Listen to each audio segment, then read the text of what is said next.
Welcome to the Politics and Media programme. Prime Minister David Cameron has announced a drive to increase the number of black and Asian parliamentary candidates for the Tory party. The announcement comes in the wake of the hammering that Mitt Romney received at the hands of a wide spectrum of black, Asian and Hispanic voters in the US presidential election. Leading Tories are concerned that the party's inability to win votes from black and ethnic minority voters may cost them the next general election. But Tory MP Mark Pritchard has warned against what he calls an ethnic beauty parade of black and Asian candidates. So is Cameron's plan worthless tokenism or a brave attempt to challenge the Tory traditionalists? With me in the studio are Owen Jones, columnist at The Independent and author of Chavs, The Demonisation of the Working Class, Professor Shamit Sagar, Professor of Politics at the Sussex University, and Mohammed Amin, Vice Chair of the Conservative Muslim Forum. Welcome to the programme, all of you. Mohammed, is this a worthwhile operation? Will it help the Tories vote in the next election? Well, to win, the Conservative Party needs to appeal to every part of the country, working class, middle class, upper class and all ethnic minorities. And to the extent that we're not reaching enough ethnic minorities, clearly we need to reach more of them. Shamit, Paul Goodman of the Conservative Home website wrote in the Telegraph recently that the Tories have lost the next general election, and he cited this reason, the inability to get votes from these communities, as part of the problem. Do you think it's as serious as that for the Tories? It's fairly serious. In 2010, the Conservatives failed to have an outright majority against the most favourable backdrop you could imagine, a very unpopular Labour government. A Labour government that presided over two issues, immigration and the economy, which are prone to be rather disastrous in the views of the voters. And so for the Conservative Party, they're looking under every stone at this stage to think about how they could sort of reinvigorate their electoral prospects. The trouble is actually with minority voters, the sort of past legacy is not that great. The Conservative Party, for a variety of reasons, have never done terribly well when it comes to black and Asian voters in this country. And that's despite many false dawns and many false starts. So many things can be considered to try to take forward the Conservative cause amongst minority voters.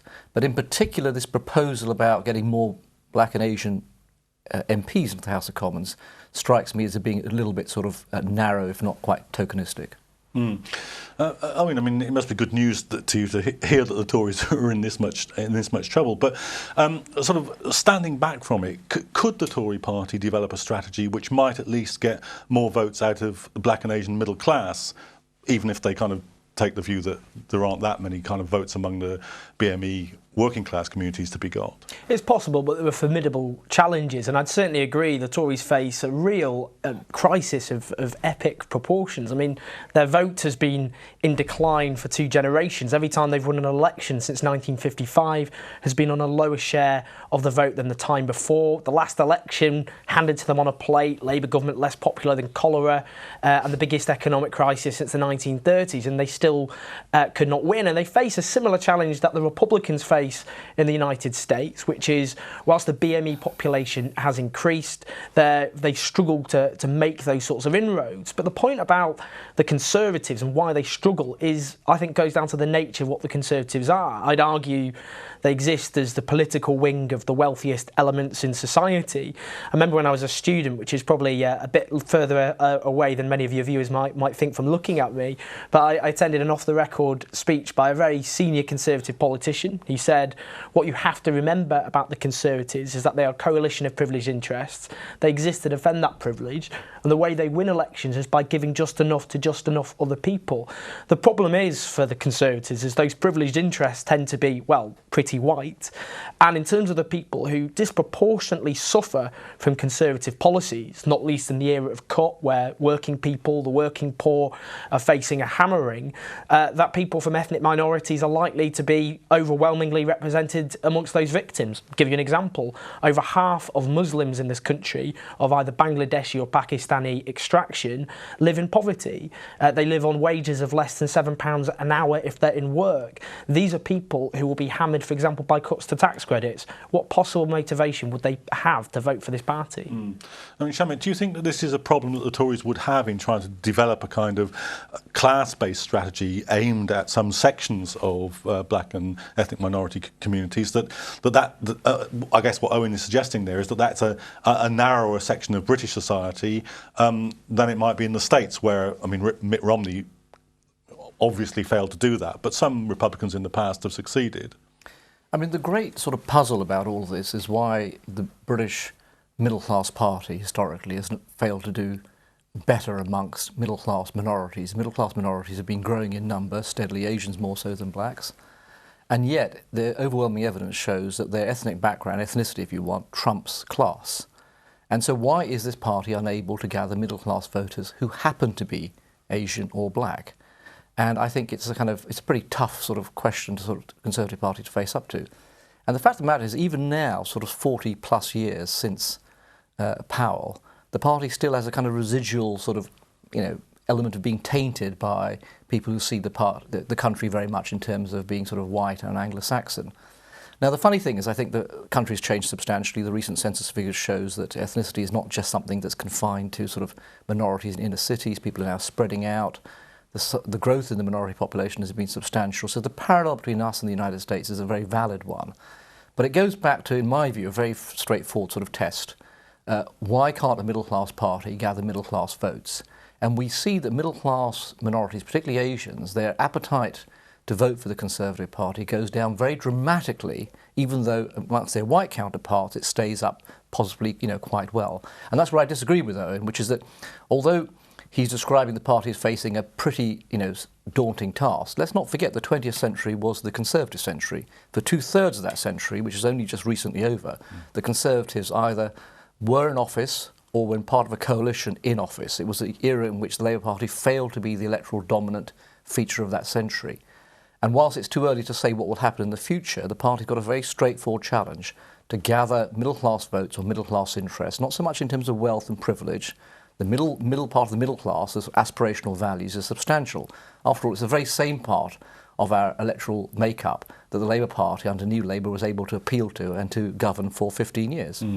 Mohammed, some of the commentary on these in these reports has suggested precisely what Shamit was saying, that the Tory Party has this kind of hangover, even from as far back as Enoch Powell's River of Blood speech, certainly from Norman Tebbett's The Cricket Test stuff.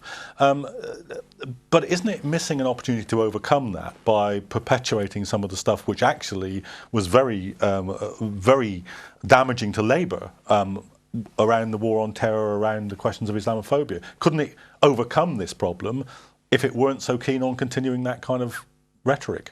Well, first of all, to build on what Shamit's just said, in April of 2012, Lord Ashcroft published a report based upon large amounts of private polling and also focus groups, which confirmed that, as Shamit has said, that the Conservative Party at the moment has a problem reaching middle-class Asian voters. And we can come back to working-class voters separately.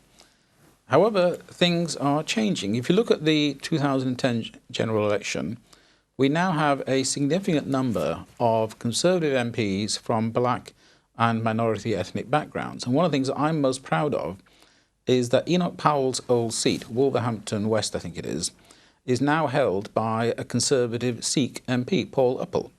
And that is a sign of how things are changing. Unfortunately, it takes time for people out there amongst ethnic minorities to realise that the Conservative Party has changed, and the Conservative Party itself needs to be more emphatic at demonstrating how it's changed. I mean, one of the things that your book, Shavs, is about the way in which working class people are represented in the media and so forth. Do you think that part of the problem here might be not just the kind of hangover that Shamit was suggesting and some of the reports have done from the kind of, well, let's put it plainly, more racist statements by members of the Tory party in the past, but that the weight of the trade union movement and the left in British society has historically been greater than in the United States, and that this acts as a kind of gravitational pull, even on those sections of the communities who become middle class or middle class. Partly, I think that's certainly true. I mean, one of the important points to make, though, in terms of, if you like, working class Toryism, has actually been in steep decline itself. That's really underpins Tory decline. So the inability of Tories to win votes in working class communities, working class people, regardless of their background. The heyday of working class Toryism was actually the 1950s, not the 1980s, as some might argue, when the anti-Tory vote was split. The Tories used to win in places like Scotland. Over half of Scots voted Conservative Conservative in 1955. They used to have MPs in Liverpool, Sheffield, Manchester, and so on. They're now incapable of winning in those seats, which is why basically at the last election they hit a glass ceiling despite everything basically being laid out for them. The election was theirs to lose, which they did, that they couldn't win because of that glass ceiling effect. So I think if I was a Conservative strategist, what I would do is try to appeal to people, I suppose, on the basis of class interest, that you would try and win so-called aspirational middle class people from, regardless of their background. The reality is Cameron's incapable of doing that, not just because of the hangover effect we've been talking about. Let's not forget Cameron had a big speech last year critiquing what he called multiculturalism. That, as soon as he has a speech like that, it instantly taps into a deep folk memory which exists in many communities. It brings back these memories, this hangover, if you like. It brings back this sense that the Tories do not stand for people like me. They're dominated by white people from the most privileged sections of society who don't have the interests of our communities at heart. Shamit, do you think that this strategy, if it stood a chance of working, do you think it still stands a chance of working when we're in the kind of era of austerity that we're in? Because surely one precondition of winning the support of the middle classes from whatever background is that you don't destroy bits of the welfare state that they, as well as many working class people, rely on, and yet that seems to be a part of government policy. I mean, it certainly doesn't make it any easier, and the task is being made that much harder. But let me go slightly backwards on this. I mean, where I would probably disagree with though is on this question of how much credit should be given to the current Conservative Party leadership in terms of turning around things that have been sort of kicking around for a very long period of time. And I think in all fairness, you'd have to say from 2005 onwards, under Cameron's leadership, there's been a concerted attempt, in fact the only attempt that I can think of that, you know, that's amounted to anything, to fundamentally rebrand and detoxify the party. Now, it's been true on some issues more than others. The party has achieved kind of a breakthrough, I think, in terms of its gender representation, particularly on parliamentary seats and as well on issues more generally. And also the party is now much more likely not to tolerate backbenchers who regularly in the past would get up and sort of provoke a race row, you know, John Townsend and so on, would sort of make all sorts of inflammatory remarks. And I think that would happen tomorrow. It's much more likely the Conservative Party leadership will be quite tough on these things. The difficulty is that these are sort of too little too late. They're not enough to sort of turn around a sort of what Owen describes as a kind of a folk memory. But you have to sort of put this in context. This is a leadership that's trying to get on with that task. And where I would quibble with them and sort of actually criticise the strategy is that it sometimes reminds you of past initiatives of the Conservative Party, which sort of assumed the way to get ethnic minority votes is to appeal to the ethnicity of ethnic minorities. In other words, it's the only prism through which you would do so. In 1977, the Conservative Party established the Anglo-West Indian Friendship Society and the Anglo-Asian Friendship Societies. These were kind of tea and samosa type of approaches, you know, deal with people on the basis of their ethnicity. And so we've had these sort of things for many, many years. And it goes back to the question of if there are class interests for a solid middle-class party to represent, it should be articulating those, and it should be doing so particularly for voters who happen to be from an ethnic minority background. So it's kind of caught between a rock and a hard place. The question of austerity, I think, makes it much more difficult right across the board. Lots of marginal voters are looking for a kind of silver lining on sort of the gloom and doom of economic news. I think at this stage, in all fairness, it's a little bit too early to be definitive in terms of whether Osborne's austerity strategy will come good.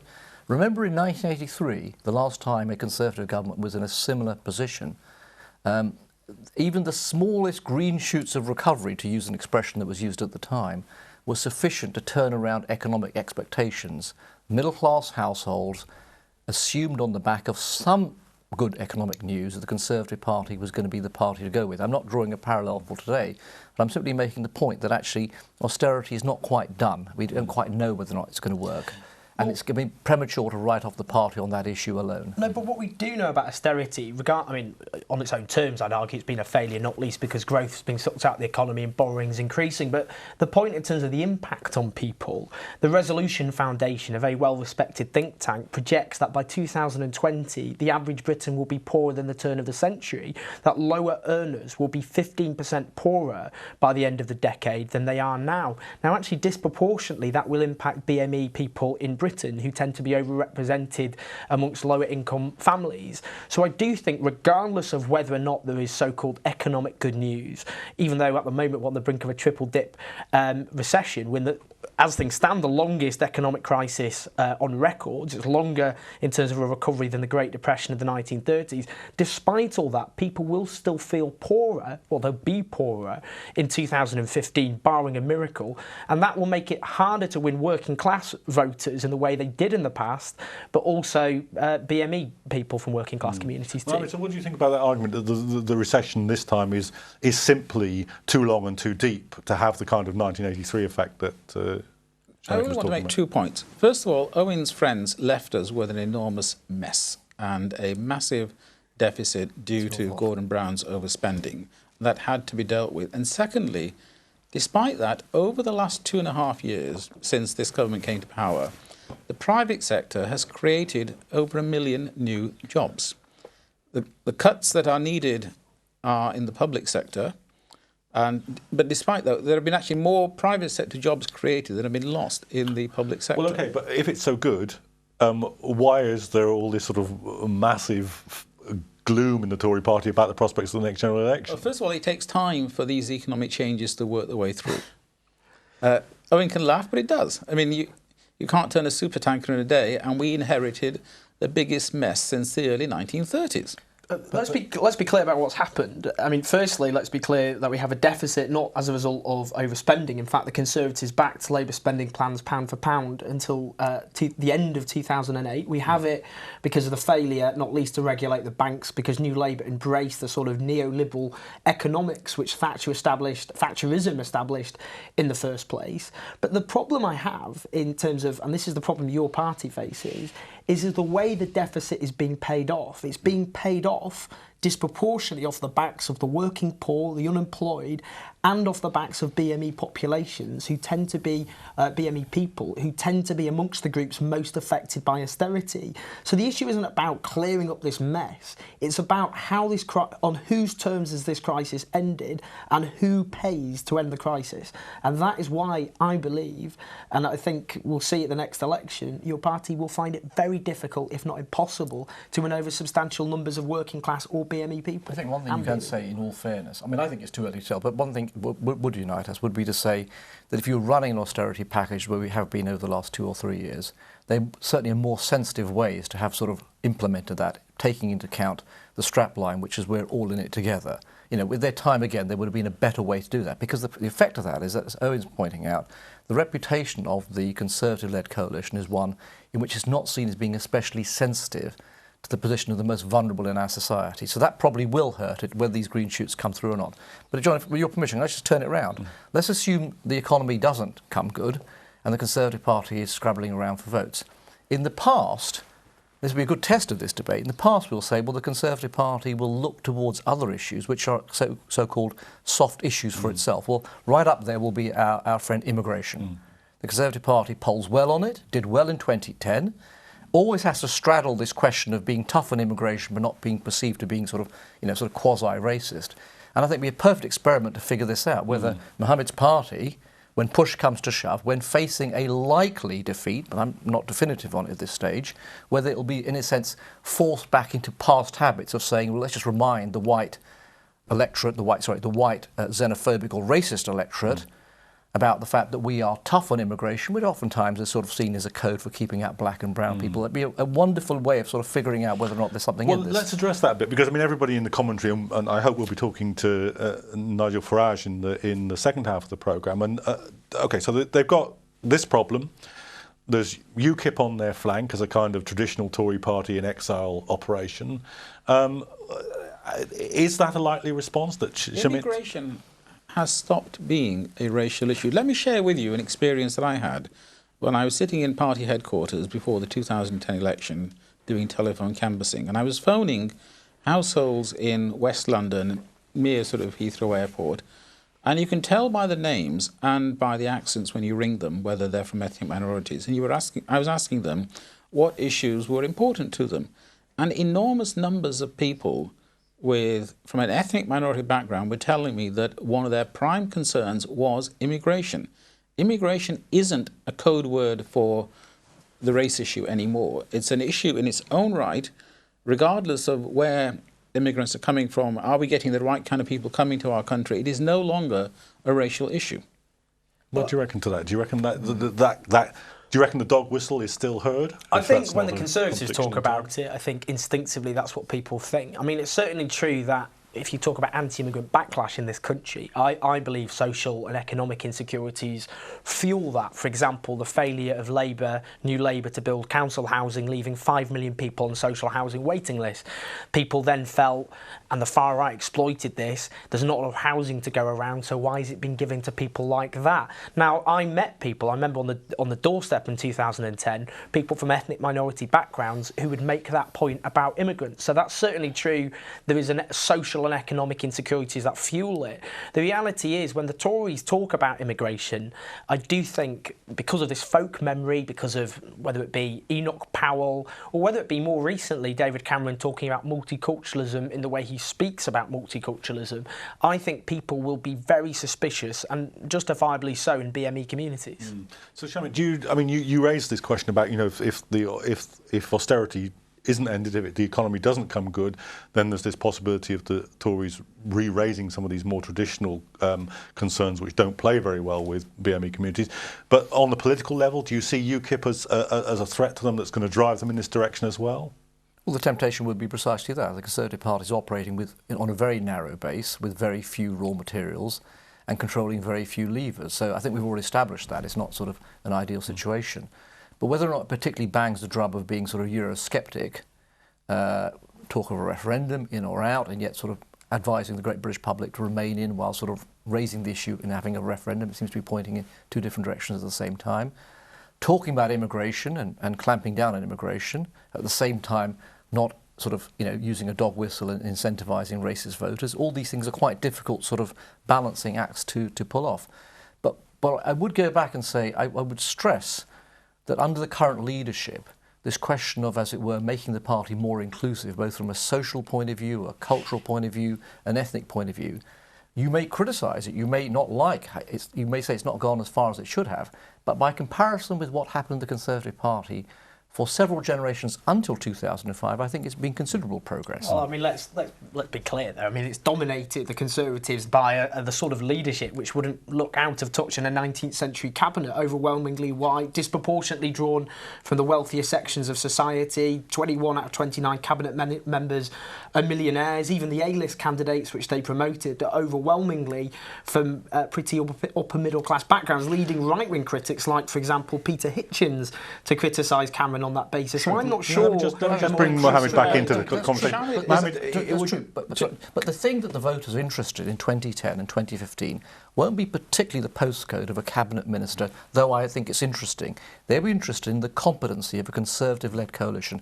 Can they deliver against the promises they make? But your point is that they become more inclusive. And I don't think just bring Mohammed back in because we're moving towards the end. Would you say to Cameron, look, there are going to be these pressures on you, the kind that Shamit and Owen have talked about, stick to the liberalisation of the party, so to say? Absolutely, and Shamit is completely right. Since 2005, David Cameron has been busy transforming the party, its attitudes to people from ethnic minorities, its attitudes to people who are gay, for example.